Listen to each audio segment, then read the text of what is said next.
connect it more to placemaking as a particular sort of generative planning in urban design. And it's not this is what you see below, but it's over here. And also I'll try to connect these issues to complexity. And the route to connecting it to complexity is I'm first going to talk about feelings and the role that the issue of feelings plays in Alexander's theory of patterns and centers. And Alexander was one of the first people in architecture and urban planning to talk about complexity. His famous paper, A City is Not a Tree, is basically in any textbook that talks about complexity in cities. And that was relatively parallel to Jane Jacobs in 1960. The paper came out in 1964. But his first book, Notes on the Synthesis of Form, was actually his first attempt to make complex problems simple so you could solve them. Because his contention is, as I've been saying also throughout the workshop, that we as human beings were simplistic in our thoughts. It's much easier for us to deal with simple problems rather than complex problems. So that's the first issue I'm going to talk about. Then I'm going to talk about the importance of diagnosis. Diagnosis in complex system is basically trying to understand the problem. What is the problem?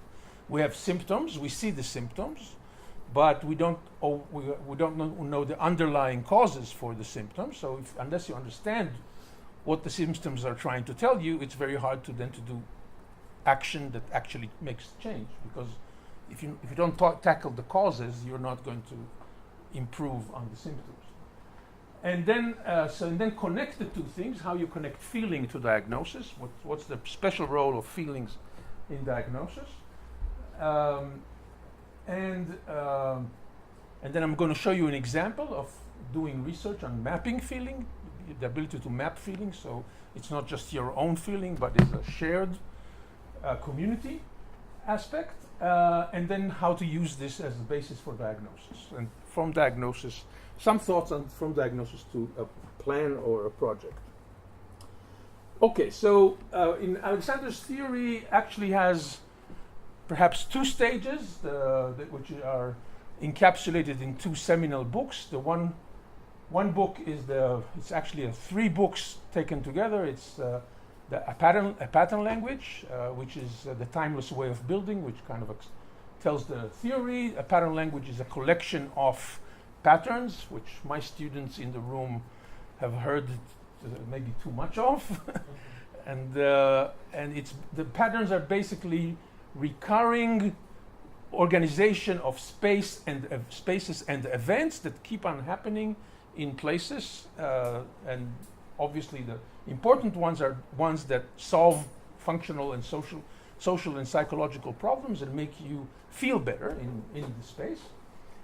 And the second stage of the work was 30 years of his life, which he devoted to studying and writing, and in the end it came out as 4 volumes of the nature of order, 4 books of the nature of order that deal with first of all life, what is life, a structural understanding of life. The second book is about process. Life is basically, you cannot create life. Life gets generated from processes that create life. And the third book is a vision of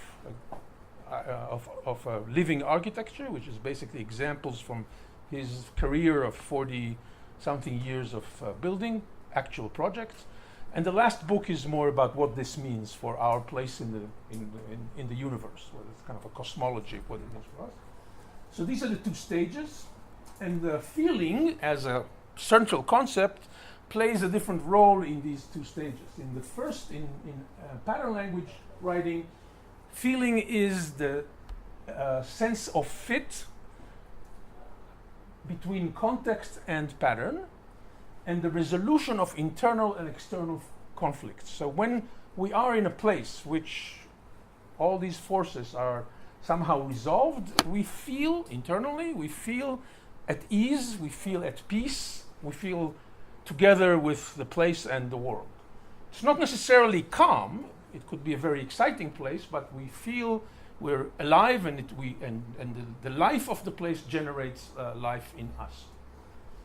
In the second phase, which is more talks more in the nature of order, which talks less about the social and functional aspects and more about the formal aspects of the world, the space organization and the materiality of the world.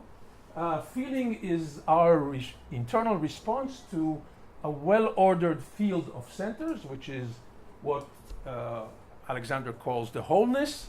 And it, in a sense, we reflect in us our being a part of this wholeness. And Alexander talks about what he calls the mirror of the self-text test, which is basically if you want to know whether a particular place is good or not good, is well ordered or not well ordered, or if you want to compare between alternatives, ask yourself which one of them is a better mirror of myself. Not who I want to be, not who I think I am, but actually who I am. So which one is a better mirror of ourselves? And I think actually that connects very interestingly into the definitions of self, which Betz related before. So in a sense there are these two phases, but what I'm trying to point out is that they're actually one and the same thing.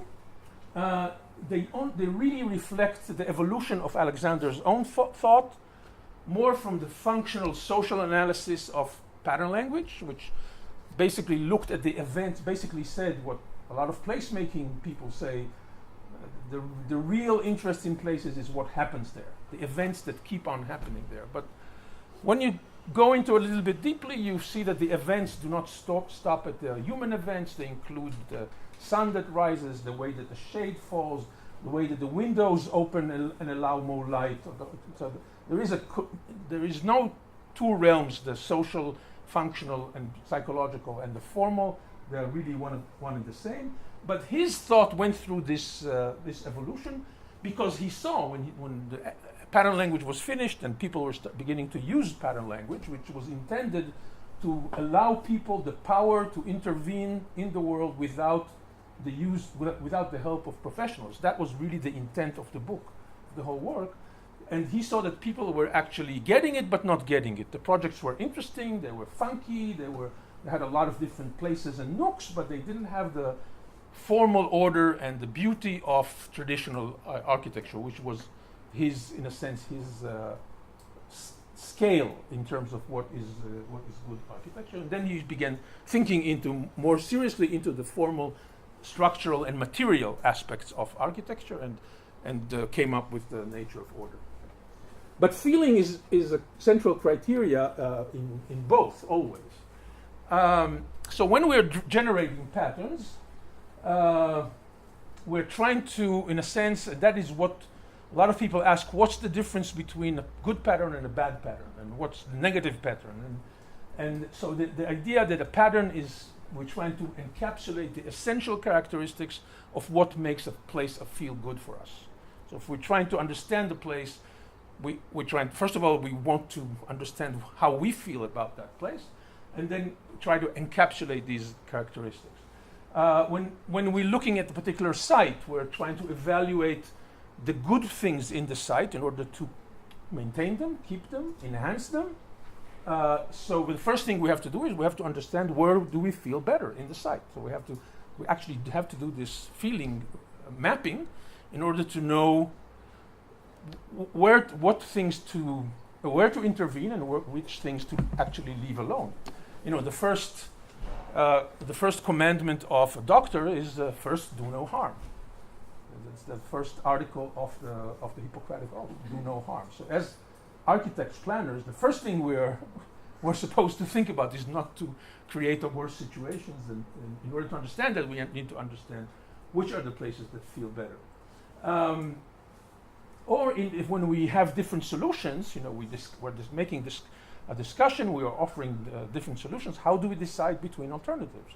one of the ways to decide between alternatives is to ask how do we feel? If this was to try it out, mock it up, to do experiments and think about our feelings and about the feelings of the people who are involved, and think which ones makes us feel better. Because in the end, the idea, I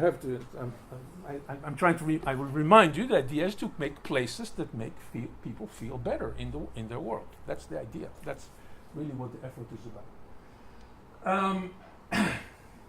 Now, in Nurit's presentation, she talked about master planning and generative growth or organic growth, and these are the two. Often they're put as two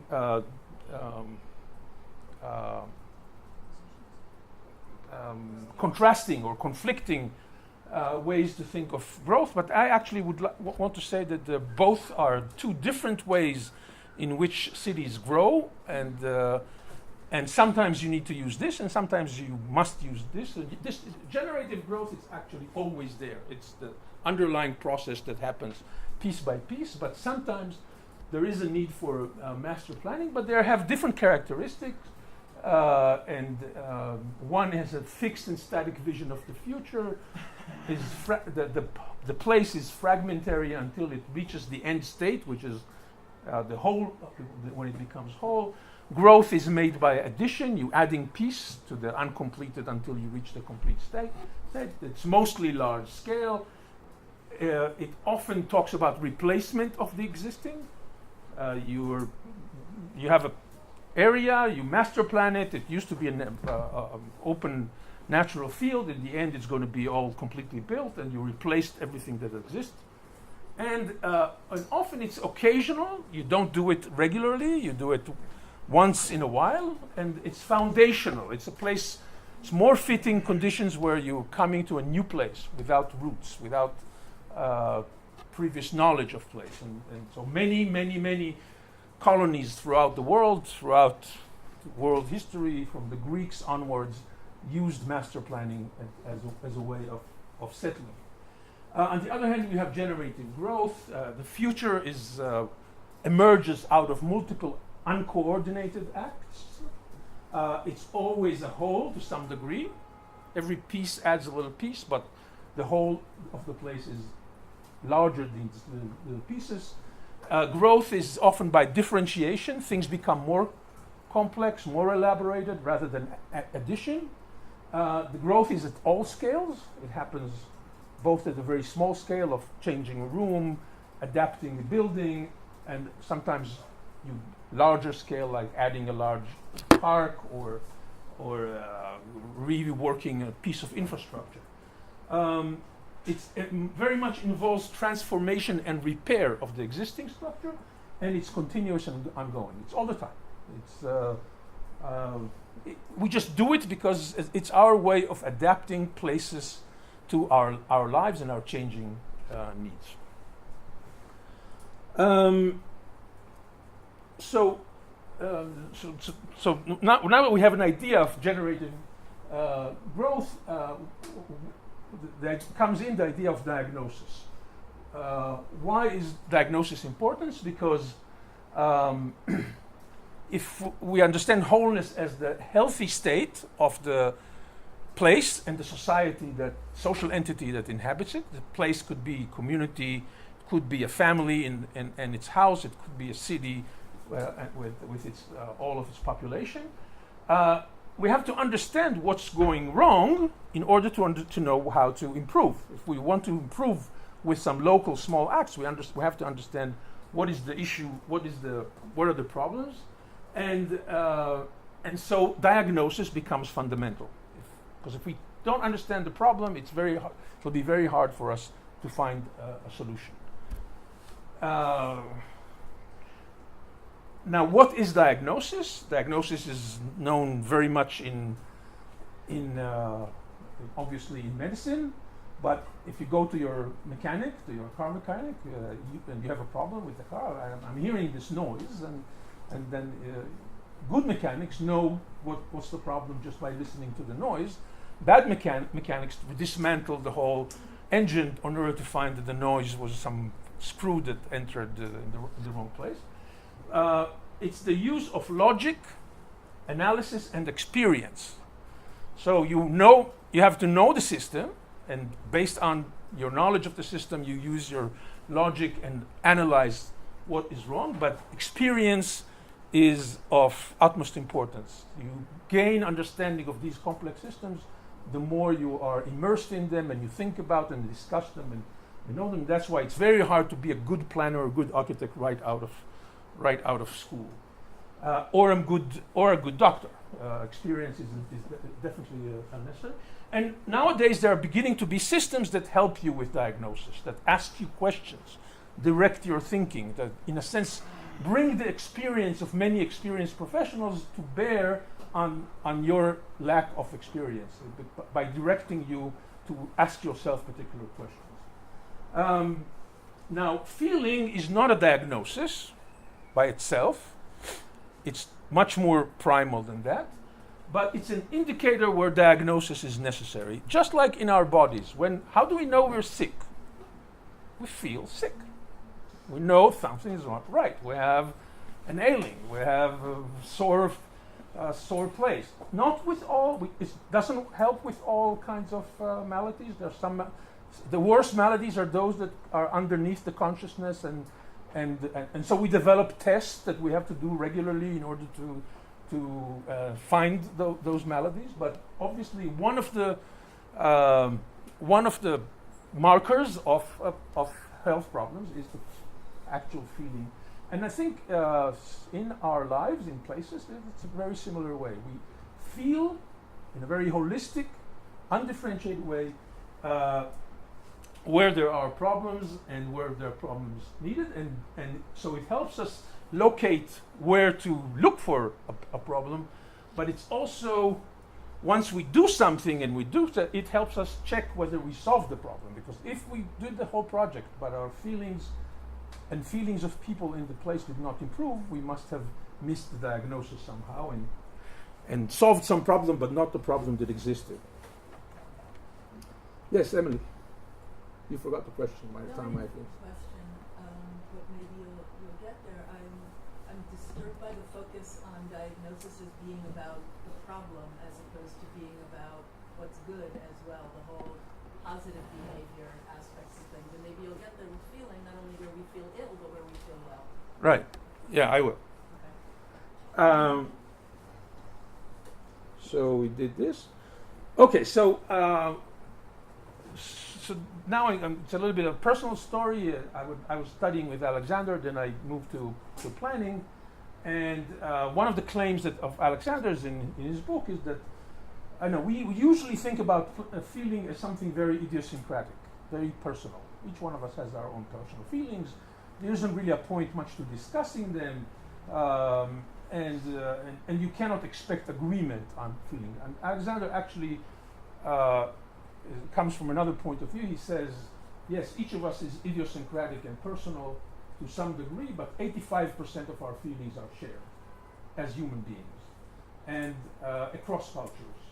In the same way that our genes are shared across cultures, and a lot of our needs are very, very shared across cultures. So much that at a certain level of depth, our feelings are very much similar, and therefore feelings can be shared and can be used as an indicator of where places work and where they don't. And so my research started actually trying to test this out in a real community. And I was trying to, in order to do that, I was trying to think of how you can map that. How can you find out what people are feeling in the community? How you can map it out and then begin to understand whether there is congruence or not, and where there is agreement and where there isn't agreement.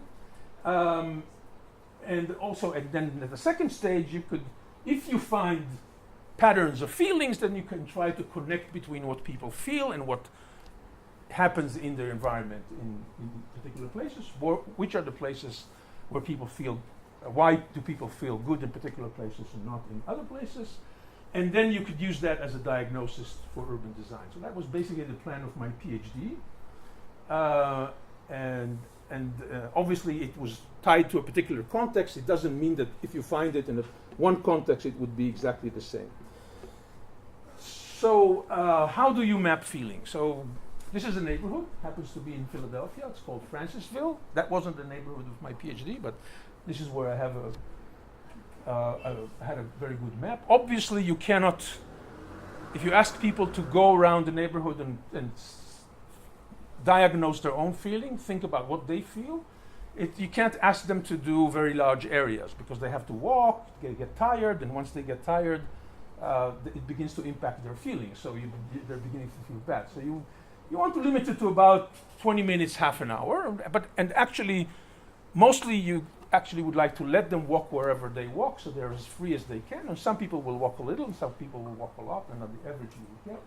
So from experience with other maps, we knew that the area, we had the whole neighborhood. We couldn't cover it by just one map, so we defined 6 areas. It was a workshop we did with some 30 professionals. So we divided it into 7 groups, and each group walked around in the area. As you see, there are some overlaps. So in a sense, you don't get any missed areas and all that. So it's just really mechanical. And you ask people to walk with a piece of paper. That was before the age of portable phones. Today's they're already you can program a cell phone, and people could use the cell phone, enter all the information. It feeds directly into a GIS base, and you can get instant mapping. But things were a little harder with regard to this respect. And this would be the map of the area. Now the map of the area has to be with some detail which allows people to locate themselves and understand where they are. Buildings and trees. This is basically what we took. And so this was the area mapped by one person, and this is the overall feeling map, where yellow is the very good feelings, orange is good. It's very hard to distinguish between the orange and the red. They're very close to each other. Red is bad, and blue was very bad. That's the coding we used. Unfortunately, they didn't have small stickers, just big stickers, so it was kind of harder to understand. Basically, this is the map. The kind of map you will get. Now, obviously, there is no clear agreement, but there is a pattern, and you can analyze the pattern statistically and try to understand what's going on. And in my PhD, that's what I did in the Golden Gate neighborhood of Oakland. I surveyed the neighborhood residents. I compared the survey with a survey of graduate students and professors in urban design to see if there are differences between professionals and non-professionals, and then try to find correlations with physical, functional, and social aspects of the neighborhood and of the people that were doing the mapping, and then try to move from the feeling map to a diagnosis and suggestions for a pattern language for improving the neighborhood. So that was the plan. This is the map generated for the part of the community. I did it in a much larger scale neighborhood, but this is the only neighborhood where I got enough responses to actually merit analysis, which is in itself a problem. And here you can see much clearer patterns between. They were residents of the neighborhood? This is the residence map. We did it for residents and also outsiders, which were also professionals. And the differences were actually not that big. There was a 43% correlation between the two maps, which is quite good. And so then in the study of variation and agreement, we found some things that impacted feelings. So tenure, whether people were owners or renters, age, the years of residence, and gender had an impact on feelings. So yes, there is a difference between people. They are not the same. I'm not saying that they are the same. However, the effect of place was much more strong. I did a logit model. Well, logit model is a kind of model that takes statistical data and tries to understand the choices of people based on the data. So the local variables, the streets alone predicted 50% of the variation. If you added the social information, it only added 19%. Okay, so yes, there is an impact, but the impact of place was stronger. And if you combine the two, the location predicted 69%, whereas the social information predicted only 50%. when you added both together, you only added 5% to the accuracy. You're always going to get random results. That's part of any statistical study. So in a sense, you're never going to get full prediction. But 75% prediction of feeling is not bad for a very gross model. Okay, so in a sense, feelings are quite mappable and quite clear. It's not completely random. That's what's important for you to know. And so, why there is an individual difference, some people are more inwards, some people are more extroverts, some people tend to be depressed, some people tend to be high. So of course they will not be the same, but they will tend to go up in particular places and down in particular places, and that what creates the overall patterns. Okay, a little bit on what are the sources of feeling. The majority of positive responses were about the maintenance of homes and gardens, and there is libraries of research on preference and feelings, and these issues. The issue of maintenance is like at least 50 to 60% of what impacts people. So when we talk about placemaking, maintenance, cleanup,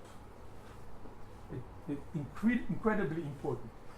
Interestingly enough, the predominant negative aspect mentioned by people was street crime. That's the US. It's not necessarily here the same, but in the US. But it's important to know that the up and the down are not the same thing. Maintaining a place where people are afraid of crime is not going to help with improving negative feelings. On the other hand, if you improve street crime and don't take care of the maintenance, you're still going to get negative feelings. So you have to remember that you're operating, you have to do both. You have to counteract the fear and improve the visual quality in order to get people to feel better. So this is really making a very complex subject very, very simple. And I'm going to skip this one in time, and I'm going to show you a little bit of how you actually use it in planning work. We did it at a workshop in Francisville, Philadelphia. The workshop was more about teaching this method to other people. So we had something like 40 professionals and a few people, local residents. The neighborhood you saw, so you can skip that, those details. So, and I was doing it from far away, so I got the map of the place and I tried to use street view to begin to understand. I didn't want to come there for 3 days before the workshop without any ideas. And so I did space syntax analysis to understand what is the centrality, and I'm beginning already. I already sent out the other members of the workshop. I sent them out some ideas of what are the main issues, or what I see as the main issues. So these are like the main issues that are almost always true any place in the public realm. Okay, streets are the main resource. The pedestrian realm is the most important thing about them, and the main question is converting abandoned land to usefulness, and that's very strong in Philadelphia. That's not always. That's in inner cities in the East Coast and Midwest of the United States. That's the main issue that they have. They have a lot of abandoned property. How do you make something useful out of it? And then just trying to build an understanding of the place with these 11 centers, and some of them, as you can see, are more questions than answers. Do I need 3 small squares or 1 big one? Is this big park? Because I haven't been there, I don't know yet the answers, but I'm beginning to synthesize myself to the place. This is the feeling map we did on the place. That was the first thing we did. And then this feeling map is beginning to generate the second list of centers. In a sense, our first understanding is beginning to change. And I'm using the words that I heard, the metaphors that I heard used by the residents. So the community leader, she was saying the Ridge Avenue, it's the heart of the neighborhood. So Ridge Avenue, I knew that Ridge Avenue, that's the diagonal street, it was an important street, but she said it was the heart of the neighborhood. And the playground is the soul. Now, this is the black community. Heart and soul are very important thing.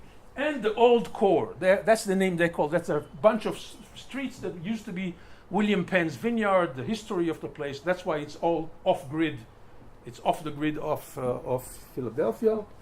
And questions. The northern triangle is the area where most abandoned housing is, and parking lots and all that is pretty bad.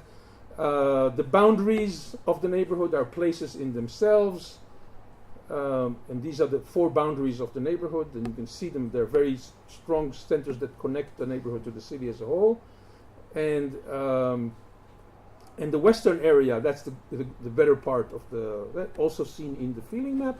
And this is, and again, a simple diagram that shows it in These the are words of the people or your both. understanding? It's both Because our. There's no feeling there. It's only It's, analysis of the situation. Yes, it's the diagnosis part. You take the Where- feeling where- and you try to you use What interests you use logic, analysis, and experience How do you move to from feeling to these sentences? using logic, analysis, and experience. I have no. I think that's the most difficult nut to crack. How do we? Someone said, I like it. No. I'm not. I feel bad. No. How do you take a sentence like this and change? And Are you trying to listen? You listen to a doctor who's very bad. a doctor who's listening a doctor who's listening to a patient is try to describe on a scale of 1 to 10 how do you but feel this it? is a personal system that you are using from your experience and knowledge. If there was an aim to create a tool from this, I'm trying to understand the tool from taking a list of feelings and arriving at a list of analysis and then to an action. I'm interested in this place where you move from feeling to analysis. Okay, All the analysis sentences are words that every designer would say when he comes to a place like this. Right.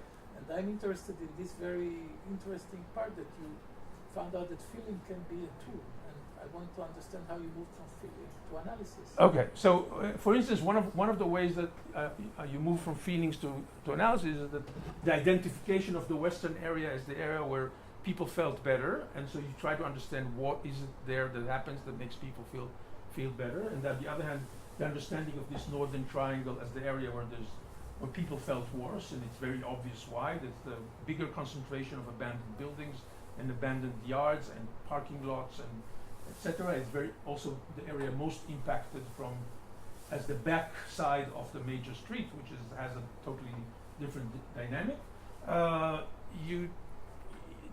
You don't do this work alone. You work with the people, and you try, and everything that you say here, you go back and talk to them, and they either say yes, this makes sense to us, or this doesn't make sense to us. We think it's actually different.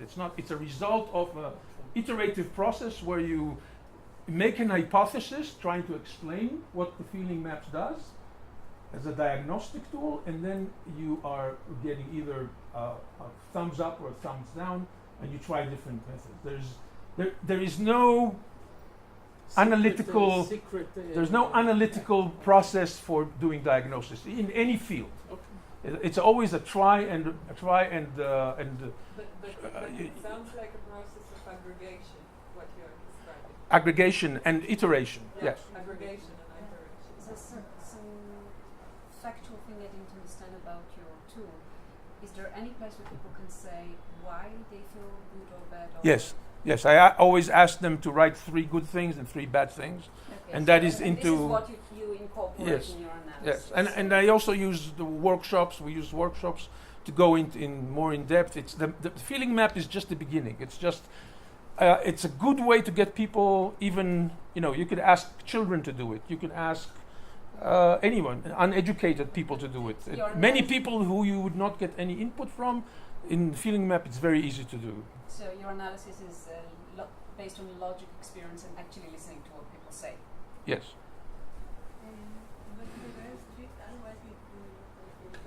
Yes. So I'm jumping all that because it's just details, and going to the summary. So feeling is a central concept and criteria for evaluating quality of built environments in Alexander's theory of practice. This is the first thing. The feeling map has been validated as a way to find patterns of agreement and divergence on feelings in neighborhood settings. I didn't go into that, but sometimes you see that some people feel very good and some people feel very bad. There is no gradation.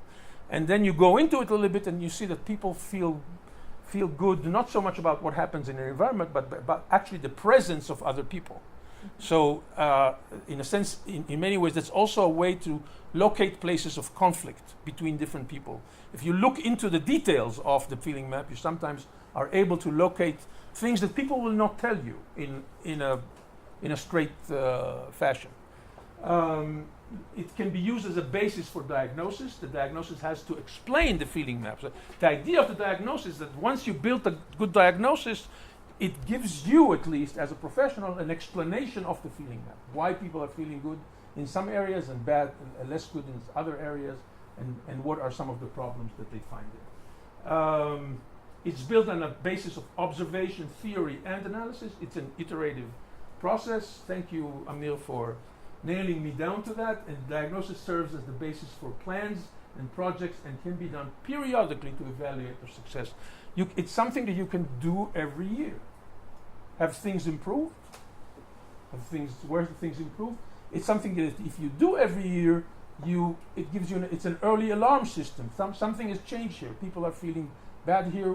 Why? Let's go and investigate why. It's a way of keeping, like we do blood pressure. What's the blood pressure of our? That's it. Thank you.